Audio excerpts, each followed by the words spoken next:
Et pour discuter de ce sujet, telle la reconstruction de la bande de Gaza, la situation dans la bande, nous avons le plaisir d'accueillir au bout du fil Nihal Shafé, vous êtes chercheuse en sciences politiques. Bonsoir. Bonsoir.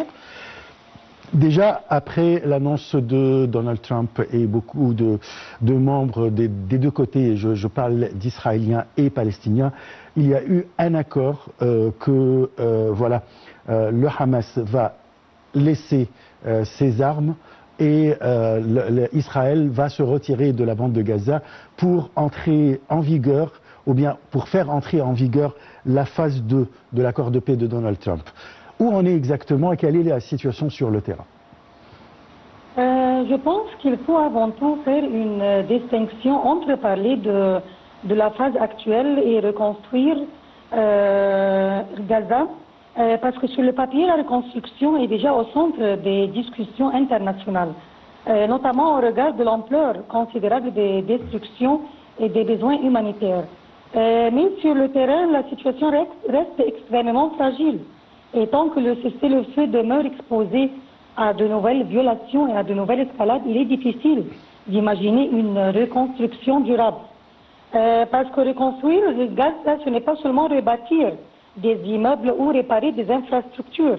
Il faut reconstruire un système de santé, des écoles, des services publics, des réseaux essentiels, relancer une économie profondément affectée par la guerre, mais aussi répondre à une crise humanitaire qui a profondément marqué la population.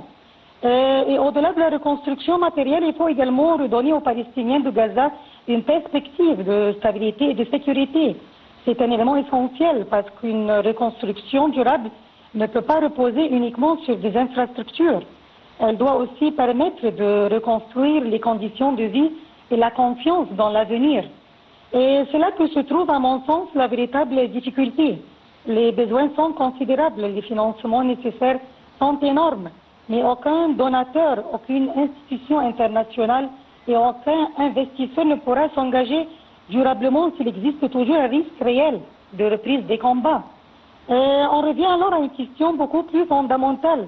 Qui peut garantir que Gaza ne sera pas détruite à nouveau après sa reconstruction? C'est pour cette raison que la reconstruction ne peut pas être dissociée d'un cessez-le-feu durable, d'un cadre politique crédible, d'une gouvernance palestinienne légitime et de garanties de sécurité acceptées par les différentes parties. Et il faut également que le processus de reconstruction s'inscrive dans le respect du droit international et des principes qui encadrent la protection des populations civiles. Le droit international ne peut pas être considéré ici comme un élément secondaire dans une crise de cette ampleur. Il doit constituer l'un des fondements de toute solution durable. Autrement dit, le véritable défi n'est pas seulement de reconstruire Gaza, il est de créer les conditions qui permettront de ne pas avoir à la reconstruire une nouvelle fois. Donc, sans cette garantie, nous risquons de rester enfermés dans un cycle où la communauté internationale reconstruit, puis le conflit détruit à nouveau. Et ça serait une situation à la fois humainement dramatique, juridiquement préoccupante et stratégiquement insoutenable.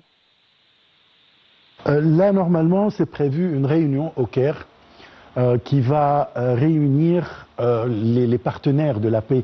Je parle de représentants des États-Unis, de la Turquie, du Qatar et bien sûr de l'Égypte. Qu'attendez-vous de cette réunion et est-ce que les recommandations de cette réunion vont être appliquées sur le terrain ou bien vont être imposées aux deux parties de les appliquer?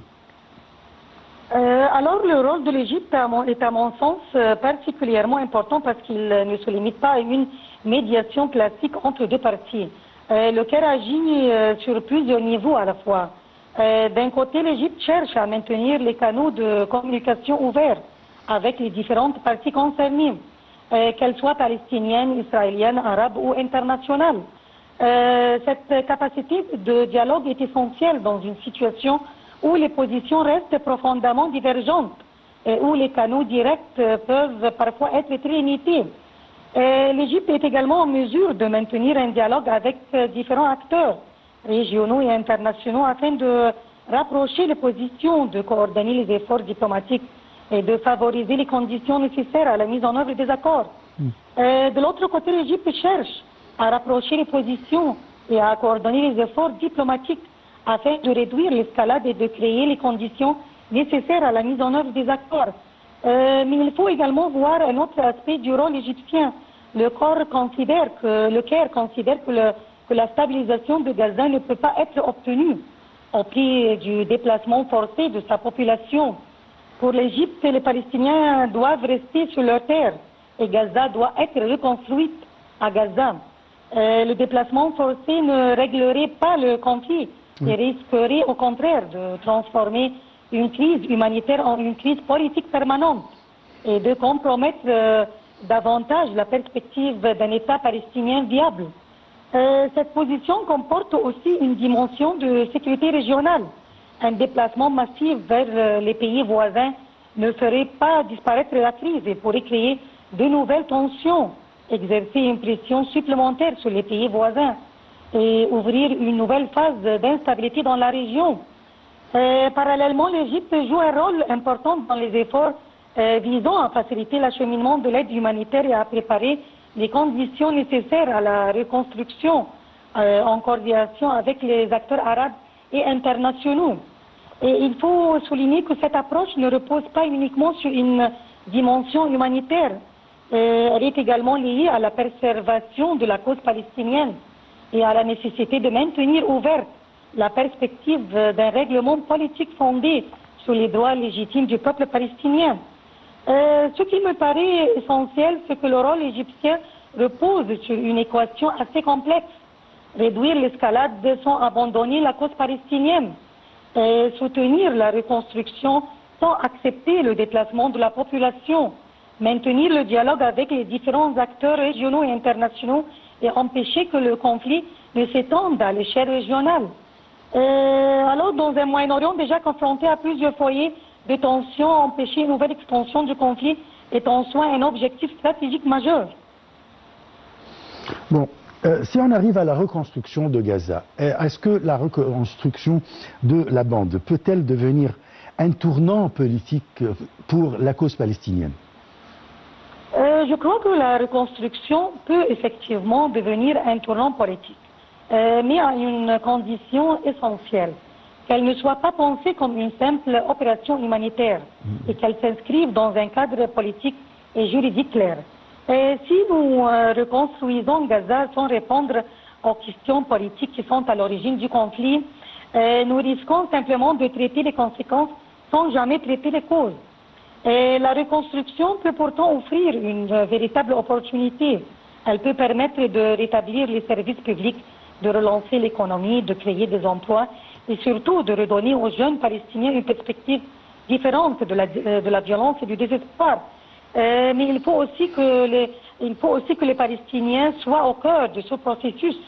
Gaza ne peut pas être considéré uniquement comme un territoire à reconstruire par des acteurs extérieurs.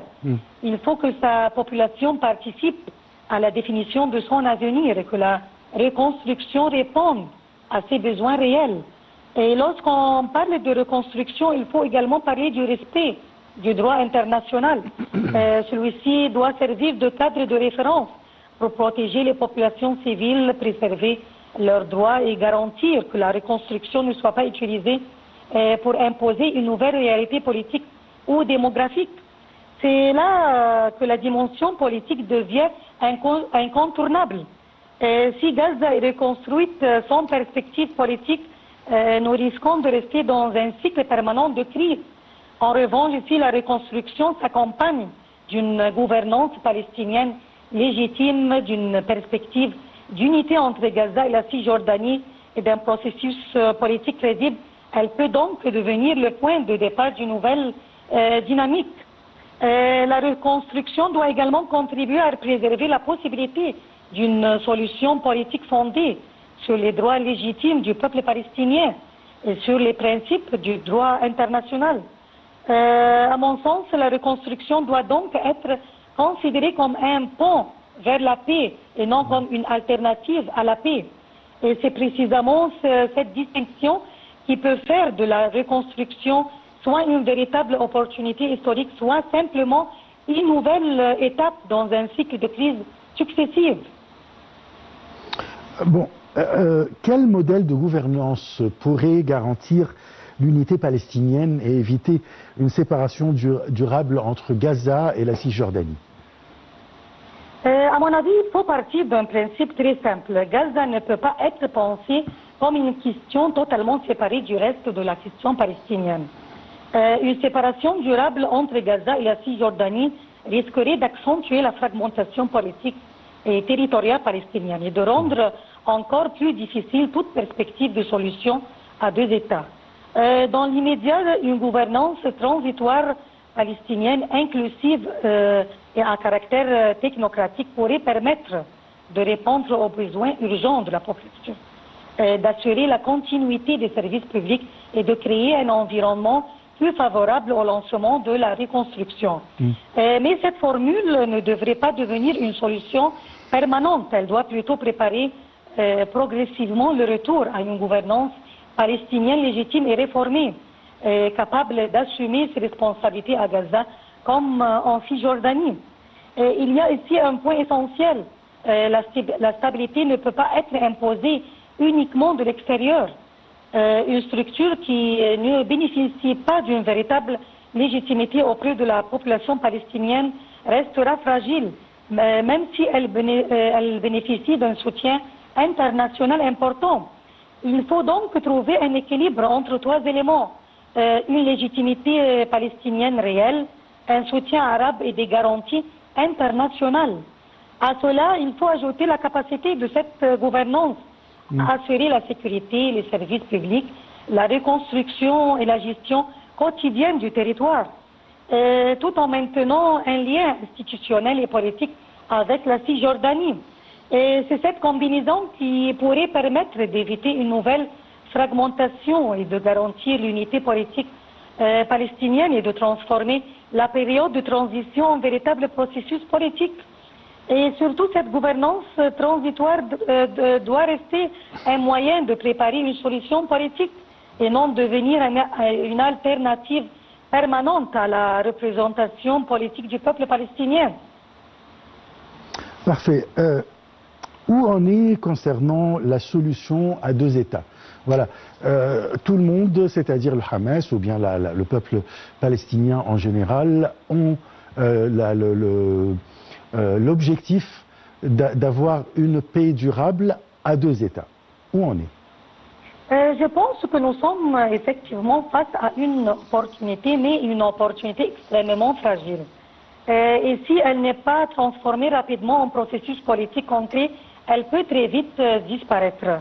Ce que la crise actuelle nous montre, c'est qu'il devient de plus en plus difficile de traiter Gaza séparément de la question palestinienne dans son ensemble.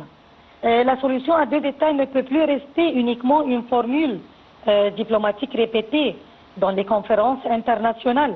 Elle a besoin d'un calendrier de garantie et surtout d'un mécanisme politique capable de produire des résultats concrets. Elle doit également s'inscrire dans un cadre respectueux du droit international et des droits légitimes du peuple palestinien. Sans cette base, il sera très difficile de reconstruire une paix qui soit à la fois durable et acceptable pour les différentes parties. Le risque aujourd'hui serait de parvenir à une stabilisation sécuritaire sans parvenir à une véritable paix. Dans ce scénario, la guerre ouverte pourrait s'arrêter, mais le conflit continuerait sous une autre forme. Tensions chroniques, crise sporadique et radicalisation. C'est pourquoi la reconstruction de Gaza pourrait représenter une véritable porte d'entrée vers une solution politique plus globale. Mais pour cela, il faudra avancer sur plusieurs dossiers en même temps.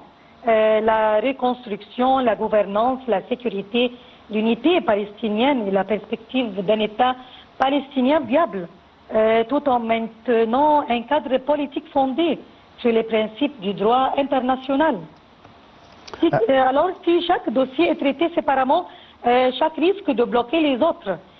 Si au contraire, ils sont intégrés dans une stratégie cohérente, Gaza pourrait devenir non pas le symbole d'un conflit gelé, mais le point de départ d'une nouvelle architecture de paix.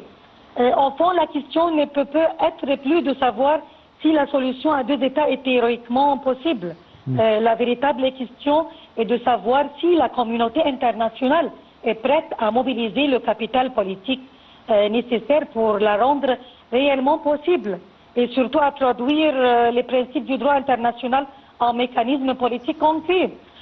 Parce qu'une paix durable ne peut pas reposer uniquement sur la cessation des combats. Elle doit également reposer sur une solution politique capable de répondre aux causes profondes du conflit. Très bien. Là, vous avez mentionné quand même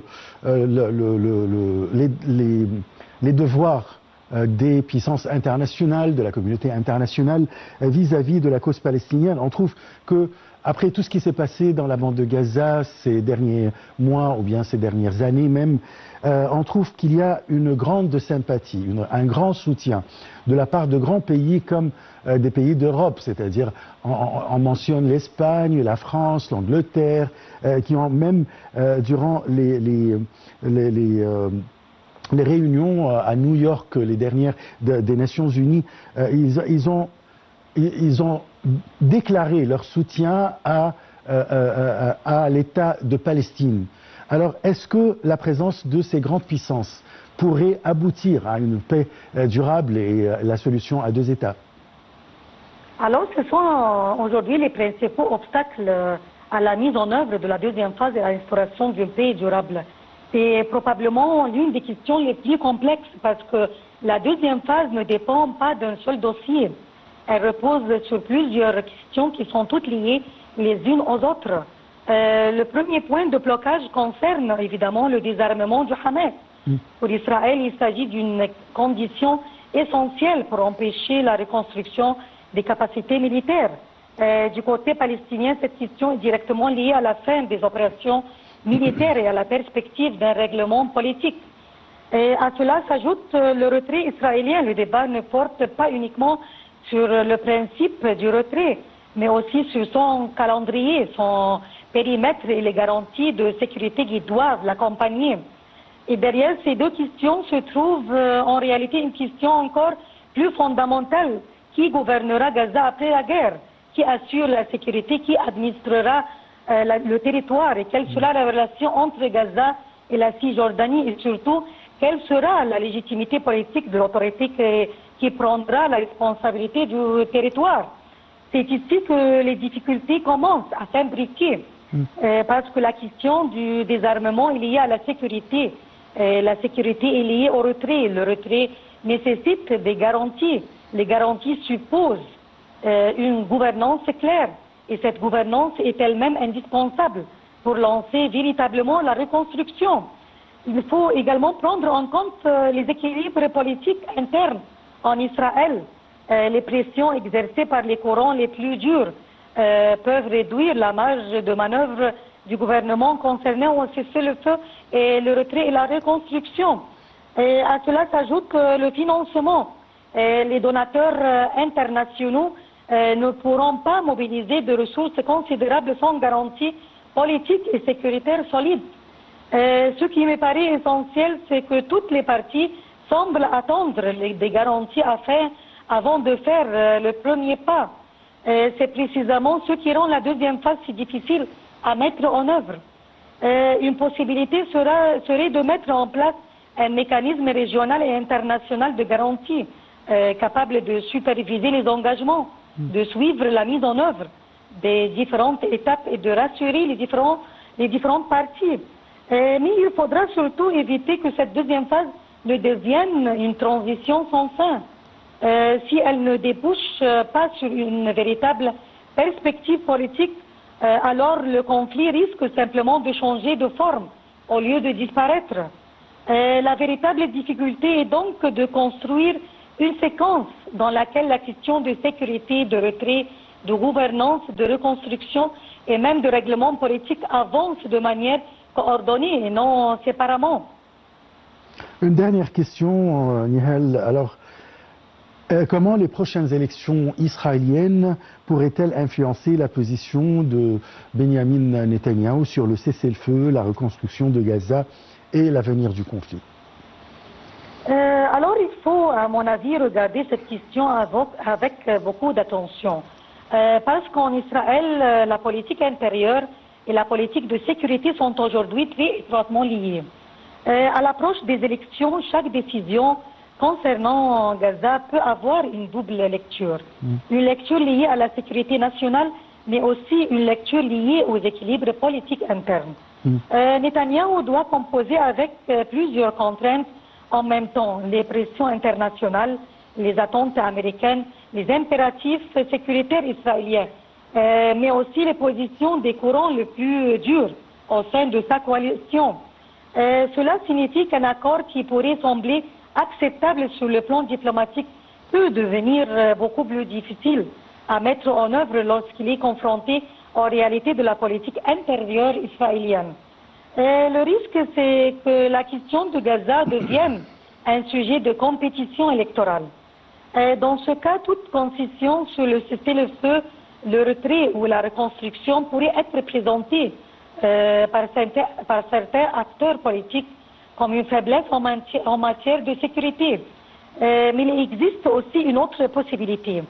Si une partie de la classe politique israélienne considère qu'une stabilisation durable de Gaza sert les intérêts sécuritaires à long terme d'Israël, la période électorale pourrait également ouvrir un espace pour une nouvelle approche. Tout dépendra donc de la manière dont sera articulées les questions de sécurité, de gouvernance et de reconstruction, mais aussi de la capacité du gouvernement israélien à inscrire ses décisions dans une vision politique plus large. Et c'est probablement là que se trouvera le véritable test. Israël continuera-t-il gérer le conflit principalement à travers une logique militaire et sécuritaire ou acceptera-t-il progressivement l'idée qu'une sécurité durable passe également par une solution politique? Parce qu'au fond, l'expérience de la région montre une chose. La force militaire peut interrompre un conflit pendant un certain temps. La force militaire peut interrompre un conflit pendant un certain temps, mais elle ne peut pas à elle seule garantir une paix durable. La véritable question, pardon, oui, je vous entends. Oui, impératif sécuritaire israélien, mais aussi les positions des courants les plus durs au sein de sa coalition. Cela signifie qu'un accord qui pourrait sembler acceptable sur le plan diplomatique peut devenir beaucoup plus difficile à mettre en œuvre lorsqu'il est confronté aux réalités de la politique intérieure israélienne. Le risque, c'est que la question de Gaza devienne un sujet de compétition électorale. Dans ce cas, toute concession sur le cessez-le-feu, le retrait ou la reconstruction pourrait donc être présentée par certains acteurs comme une faiblesse en matière de sécurité. Oui. C'est vrai. Alors, est-ce que vous êtes... Pardon, je peux ajouter quelque chose? Pardon. Allez-y. Il existe aussi une autre possibilité. Si une partie de la classe politique israélienne considère qu'une stabilisation durable de Gaza sert les intérêts sécuritaires à long terme d'Israël, alors la période électorale pourrait également ouvrir un espace pour une nouvelle approche.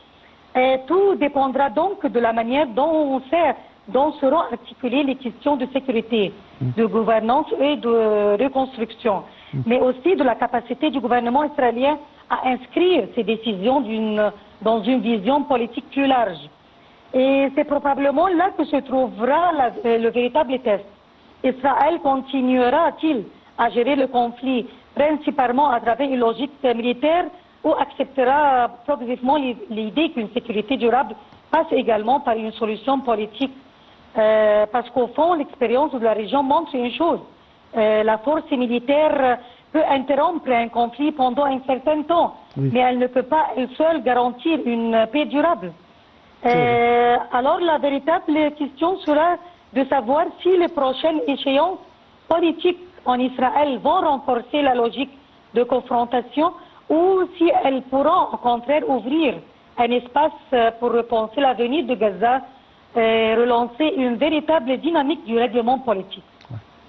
Je remercie beaucoup Nihal Chef et je rappelle que vous êtes chercheuse en sciences politiques pour cette analyse sur la crise dans la bande de Gaza, où on est concernant la reconstruction de la bande et pourquoi pas une paix durable entre Israéliens et Palestiniens.